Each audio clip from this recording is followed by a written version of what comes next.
जरूरत है। आज नौजवान नस्ल को, आने वाली नस्ल को अपना हक हासिल करने की जरूरत है। आज हम ऐसे लापरवाही से, आज मजबूरी से जिंदगी करेंगे तो हमारे खानदानों में तलाक के मसले भरते हुए पुलिस स्टेशन भर जाएंगे। कोर्ट कचहरियों के चक्कर फिर फिर के हम पागलों की तरीके से ये दुनिया से गुजर जाएंगे। लिहाजा मैं अल्लाह से दुआ करती हूँ, मेरे भाई बहनों, आप छोटे छोटे लड़ाइयों को छोड़ दो, हुकूमत से लड़ेंगे, अपने इंसाफ की लड़ाई लड़ेंगे, भूख प्यास की लड़ाई लड़ेंगे, बेरोजगारी की लड़ाई लड़ेंगे, आगे बढ़ेंगे। कहो तो छोड़ देंगे हम जहाँ की महफिलें सारी, कहो तो छोड़ देंगे हम जहाँ की महफिलें सारी, नबी की नात की महफिल सजाना हम ना छोड़ेंगे। ये नारा या रसूल अल्लाह लगाना हम ना छोड़ेंगे। हमको बुलाना या रसूल अल्लाह, हमको बुलाना या हबीब अल्लाह, हमको बुलाना या हबीब अल्लाह। अल्लाह के फजल करम से हम वो उम्मती हैं जो हमारा हुजूर पैगंबर मोहम्मद मुस्तफा सल्लल्लाहु अलैहि वसल्लम इस्लाम फैलाने आए थे तो तपती रेत पे लगा दिए थे, तपती रेत पे लेके दूध खजूर के साथ इस्लाम फैलाए है। हम वो उम्मत में से हैं, किसी से नहीं डरेंगे, किसी के दबाव में नहीं आएंगे। हम जब डरेंगे तो सिर्फ अल्लाह से डरेंगे और अल्लाह के हुक्म को हाजिर नाजिर जानते हुए हम अपने मैदान में उतरकर हमारे हिंदुस्तान में जंग में हम हिस्सा लेंगे। ये तो इब्तिदा है, आगे आगे देखिए होता है क्या। क्या तब तक हम ऐसी मजबूरी की जिंदगी गुजारेंगे। फूलों का, तारों का सबका कहना है, 1000 में मेरे भैया महबूब भैया है। सारी उम्र लड़ के जीना है। फूलों का, तारों का, अल्लाह से दुआ करती हूँ कि आप हमेशा आगे बढ़ते रहिए। हम सब आपके साथ हैं और हमेशा जंग छेड़े हैं। इब्तिदा है तो इंतहा के लिए हम हर मुकाम पर पहुंच के आपके साथ देंगे, शाना बशाना चलकर आपके साथ रहेंगे और प्रोग्राम में शरीक रहेंगे। సోదరి సోదరి మనలారా, మరి అదోని బిడ్డలారా, మరి మనకు ఈ దేశంలో, ఈ రాష్ట్రంలో మనకు అందరికీ నివసించడానికి, జీవించడానికి మరి మనకు హక్కులు ఉన్నాయి. మేము బిడ్డరాళ్ళం కాము. మా దగ్గర ఒక ఆయుధం ఉంది. బాబా సాహెబ్ అంబేద్కర్ ప్రవేశపెట్టిన ఒక హక్కుదారులం. మా ఓట్ల గుర్తించుకున్నప్పుడు మేము ముస్లిం అని గుర్తు రాలేదా? మా ఓట్లు తీసుకొని మీరు సీట్ల పైన కూర్చున్నప్పుడు మా కాస్తున్న పట్టలు, మేము విడిపోతున్న కుటుంబాలు, మా బిడ్డలు విదేశాల్లో జైల్లో బందీ అయినప్పుడు మా ఓటర్గా మా బిడ్డల హక్కులు మీరు ఎలా గుర్తు చేసుకోలేరండి? మిమ్మల్ని చెప్పాలా? మాకు ఇఫ్తార్ పార్టీకి వస్తారు మీరు, మాకు రిజర్వేషన్ కావాలంటే మతం అంటారు. మాది తలాక్ బిల్లు ఈరోజు పార్లమెంట్లో పెడతారా మీరు? అరే మా హక్కు అది, మా పర్సనల్. మేము జీవిస్తున్నాము, మా పిల్ల పాపతో జీవిస్తున్నాము, మేము ఉపాసం చేపిస్తున్నాము. మేము ఎప్పుడు అడగలేమే. మరి మా హక్కులు తీసుకుపోయి మీరు పార్లమెంట్లో బిల్లు పెట్టుకుంటారా? ఈరోజు మా పురుష ప్రపంచంలో ఎంత కష్టం ఉంది తెలుసా? ఒక్క తలాక్ ఇవ్వాలంటే మరి పార్లమెంట్ అడగాల. మరి ఈ పరిస్థితి వస్తే మా బిడ్డలు ఎలా బతకాలి? సభ్య సమాజం తలదించుకుంటుంది. పురుషానికి అన్యాయం చేసిన వాళ్ళం అవుతున్నాము. మరి ఈ సమాజంలో సమాజమే మా దేవాలయము, ప్రజలే మా దేవుళ్ళుగా భావించి సంఘానికి సేవ చేస్తున్నామో మాకు రక్తం కన్నీరు వస్తున్నది. మా బిడ్డల పరిస్థితి చూస్తుంటే మాకు 12% రిజర్వేషన్ ఇవ్వరా? ఎందుకు ఇవ్వరు? మాకు హక్కులు లేదా? మా మౌలానా ఆజాద్ జైలుకి పోలేదా? మా బీబీ ఫాతిమా జైలుకి పోలేదా? ఎందుకండి? మేము అడగలేమనుకుంటున్నారు. మేము అన్ని చూస్తున్నాము. మీ మేలు కోరే సంఘ సేవలం, ప్రజా మేలు కోరే సంఘ సేవలం. ఆలోచించండి ఓ రాజకీయ నాయకులారా, ఎలా చెప్పాలో ఎలా ఈరోజు ఆదోని పట్టణంలో ఈ సమావేశం నిర్వహించడానికి ఒక ముఖ్యమైన కారణం ఉంది. MRPF ముస్లిం రైట్స్ ప్రొటెక్షన్ ఫోరం అనే సంస్థ ద్వారా ఈరోజు ఆదోని పట్టణంలో ఈ ముస్లిం మహాగర్జనని ప్రారంభించారు. అసలు ఈ ముస్లిం మహాగర్జన అంటే ఏమి?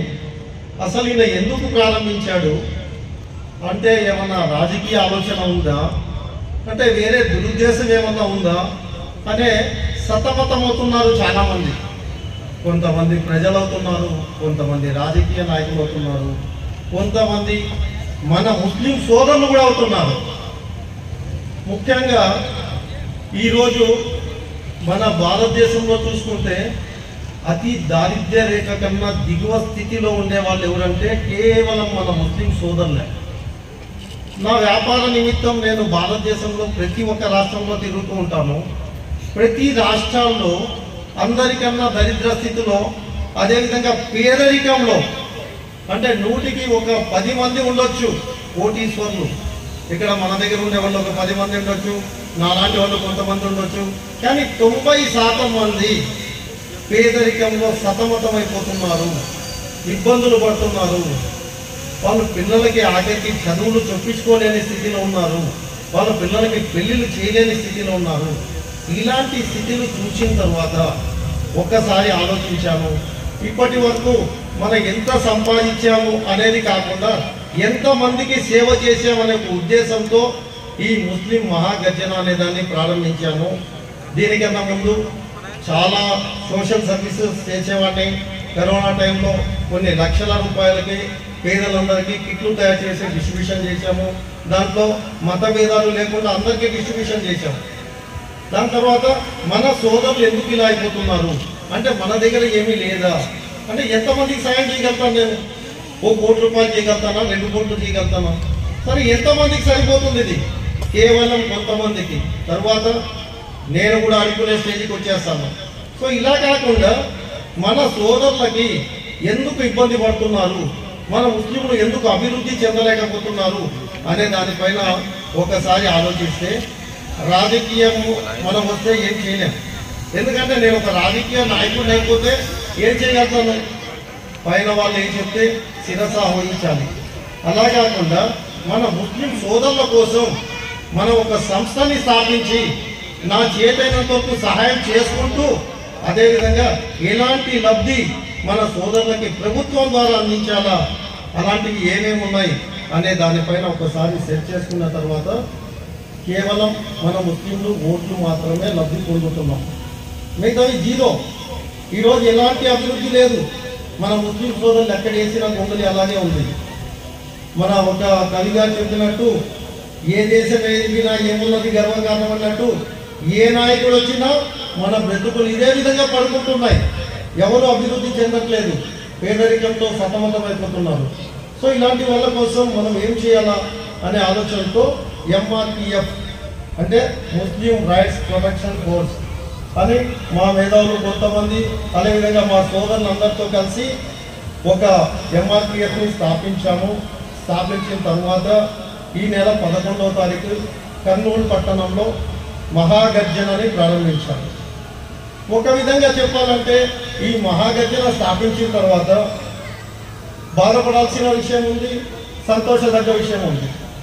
బాధపడ్డ విషయం ఏమంటే మన సహోదరులు, మన ముస్లిం సహోదరులు మనకు సహకరించారు. మన ముస్లిం సోదరులు ఎంతవరకు ఆయన ఎందుకు చేయాలా? अरे आते हैं जाते हैं, ऐसे लोग बहुत लोग आते हैं, लेकिन साथ देने वाला कौन है? एटलीस्ट एक जने को अपन साथ देंगे, कितना दूर जाता देखेंगे अने विषय एवरू पट्टिंचुकोवడం లేదు. ఎంతవరకు इनो कहीं गया भाई? अब इलेक्शन के सामने कहीं का नहीं. अरे इलेक्शन के सामने नहीं भाई, भूख लगे तो खाना खाना है. वैसा इलेक्शन के टाइम पे अपने प्रॉब्लम्स, अपने डिमांड्स आगे रखे तो इलेक्शन में पार्टी लोग अपने डिमांड्स को उनके मैनिफेस्टो में रखना है. వాళ్ళ మేనిఫెస్టోలో మన డిమాండ్స్ పెట్టాలంటే ఇది సరైన సమయం. కాబట్టి ఈ ఎలక్షన్ల కోసమో ఏదో ఒక పదవి కోసమో వాటిని ఆశించి నేను దీన్ని ప్రారంభించలేదు. కాబట్టి ఇప్పుడు ఈ సభకి హాజరు కాని ముస్లిం సోదరులారా, మీరు ఇళ్లలో కూర్చున్నా కానీ దయచేసి మీ అందరికీ ఒకటే విజ్ఞప్తి చేస్తున్నాను, మీ కళ్ళు తెరవండి. మనం ఇలాగే ఉంటే అంధకారంలోకి వెళ్ళిపోతాం. ఇలాగే మనం పడుకుంటే ఇండియాలో ముస్లిం అనే పేరే మర్చిపోయే స్థితి వస్తుంది. పేదరికంతోనే ఉండిపోతాం. మన పిల్లలు ఎంతసేపు బండ దగ్గర ఫ్రూట్స్ అమ్ముకుంటానో, మెకానిక్ షాపుల దగ్గరనో, ఇలాంటి కూలి పనులలోనే ఇదే విధంగా మనం పతనం అయిపోతాం. కాబట్టి మనం ఏం చేయాలంటే, మీరు వచ్చి మీటింగ్ పెడతారా, మీ వెనకాల వచ్చేయాలా? మా వెనకాల రాబాకండి. మీ శబ్దం మనకు అసెంబ్లీ దాకా, పార్లమెంటు దాకా వినపడాలంటే ఏం చేయాలి? మనం సభల్లో హాజరవ్వాలి. హాజరైన తర్వాత అసలు ఈయన ఎందుకు వచ్చాడు, ఈయన నెక్స్ట్ ఎజెండా ఏముంది అనే దాని గురించి మీరు తెలుసుకోవాలంటే ఏం చేయాలి? మనం ఒక సమావేశంలో అందరూ కలుసుకున్నప్పుడు దీన్ని ఏం చేయాలనేది తెలుస్తుంది. ఈ ఆదోని పట్టణంలో చాలామంది సోదరులు సహకరించారు మాకు. వాళ్ళందరికీ నా హృదయపూర్వక ధన్యవాదాలు తెలుపుకుంటున్నాను.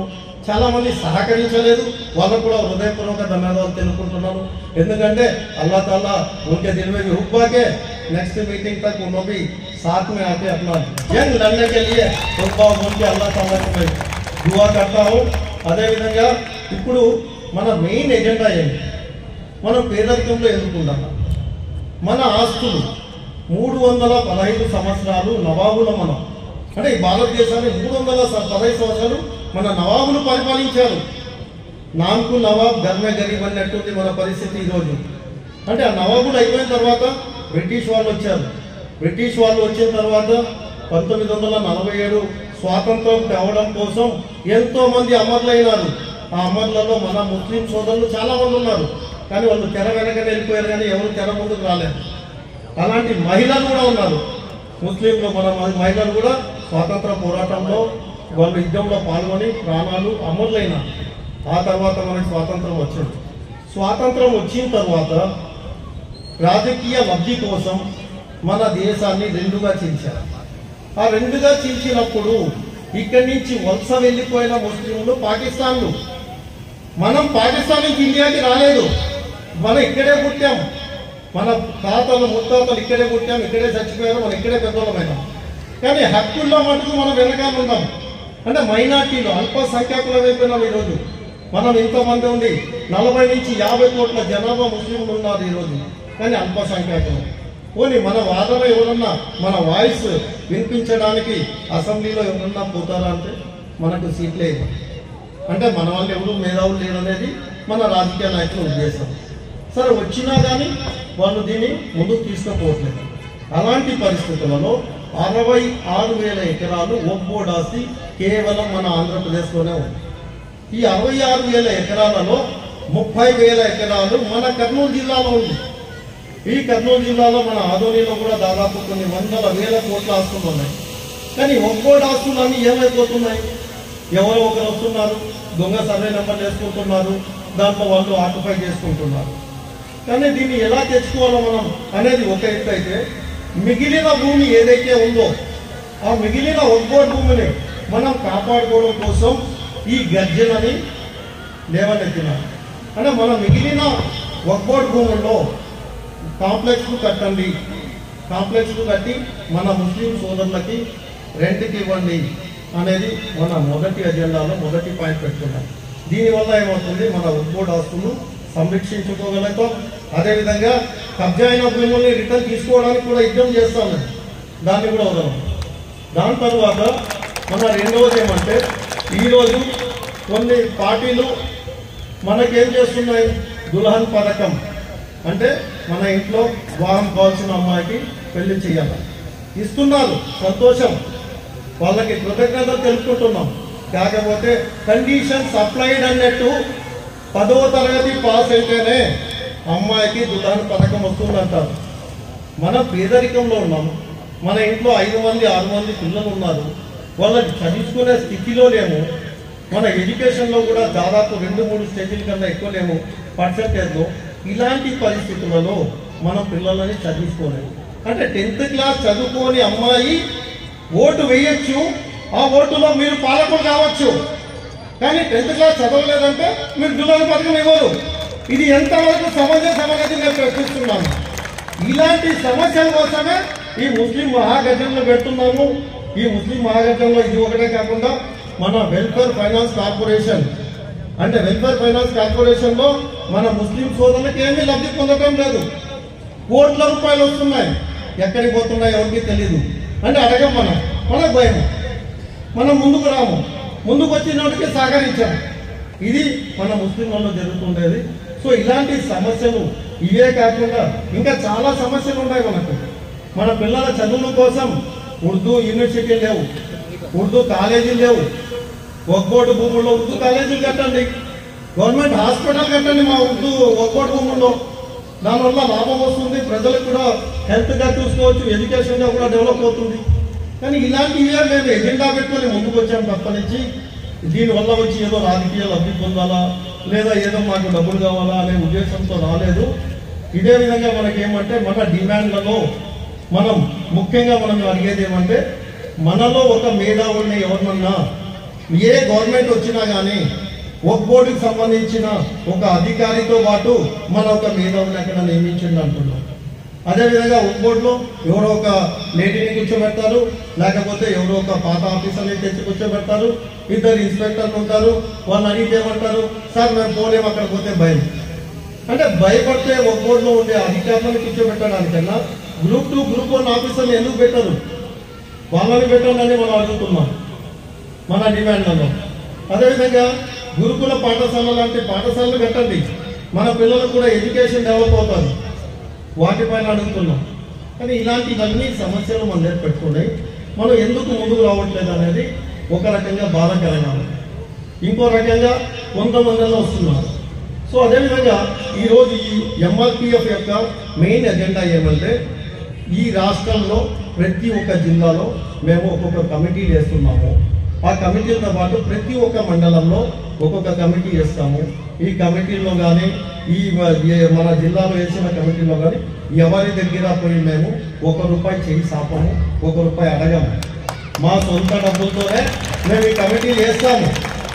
కాబట్టి దయచేసి మీరందరూ నా సహోదరులారా అర్థం చేసుకోండి, మన సమస్యల నుంచి మనం ముందుకు రావాలంటే మీ వంతుగా మాతో పాటు ఒక అడుగు ముందుకు పోయింది అంటున్నాం.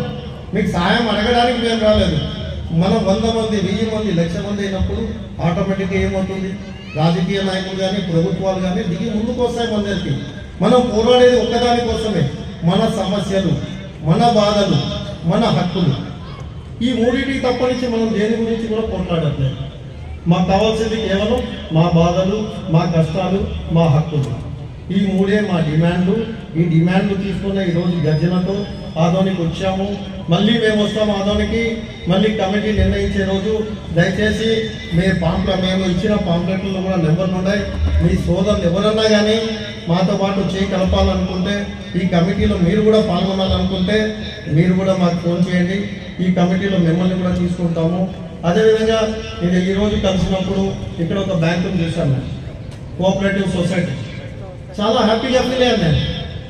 ఎందుకంటే వాళ్ళు చేస్తూ ఉండే సర్వీస్ ఏమి, వడ్డీ లేని రుణం ప్రతిరోజు ఇస్తున్నారు, ప్రతిరోజు కలెక్షన్ చేసుకుంటున్నారు వాళ్ళు. ఆ hats off to this cooperative people. ఎందుకంటే ఆదోని పట్టణంలో ఇప్పుడు ఎలా ఉందంటే రోజు వడ్డీ కోసం ఇచ్చే వాళ్ళు బకాసులు ఉన్నారు.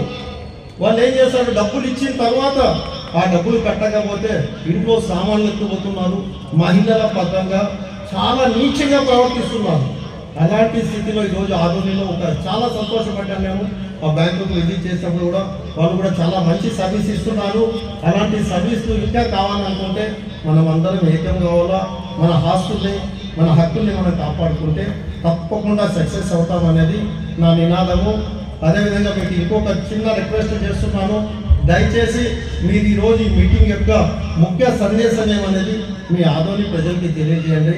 ఈ ఆదోనిలో 70% ముస్లింలు ఉన్నారు, 70% ముస్లింలు ఉన్నారు. దీన్ని సెకండ్ బొంబాయి అంటారు. నేను చిన్నప్పటి నుంచి వినేవాడిని, ఆదోని అంటే సెకండ్ బొంబాయి. కానీ ఈరోజు ఇంతమంది మన ముస్లింలు ఉండి సెకండ్ బొంబాయిగా ఉండి రాజకీయాల్లో కూడా మన ముస్లింలు ఎక్కడ ముందు అడుగేసినట్టు నాకు అనిపించట్లేదు. అంటే రాజకీయాల్లో అంటే మన ముస్లింలు రాలేకపోతున్నారా, లేకపోతే పైన ఉండే రాజకీయ పార్టీలు వీళ్ళని ఎందుకు తీసుకోవట్లేదు అనేది కూడా ఒక సందేహంగా మిగిలిపోయింది నాకు. అది కాకుండా ఈ చిన్నది కాకుండా మన పెద్ద రకంగా ఆలోచించినా కానీ మీలో ప్రతి ఒక్కరూ మీ పక్కన ఉండే ఒక పేద వాళ్ళకి మీరు సహాయం చేయండి. ఆ పేద వాళ్ళకి సహాయం చేసినందువల్ల మన సోదరులకు, మన బిడ్డలకు మనం అభివృద్ధి చేసినట్టు.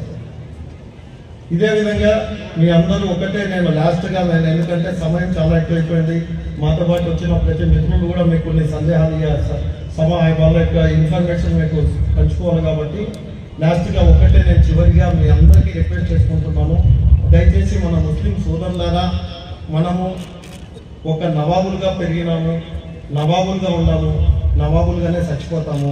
ఆ నవాబిజం మనకు కావాలంటే ఇలాంటివే మనం ఒక అడుగు ముందుకేసి మన అందరము కలిసి మనకన్నా పేదరికంలో ఉండే ప్రజలకి మనం సహాయం చేయాలంటే మనం పోరాటం చేయాలా.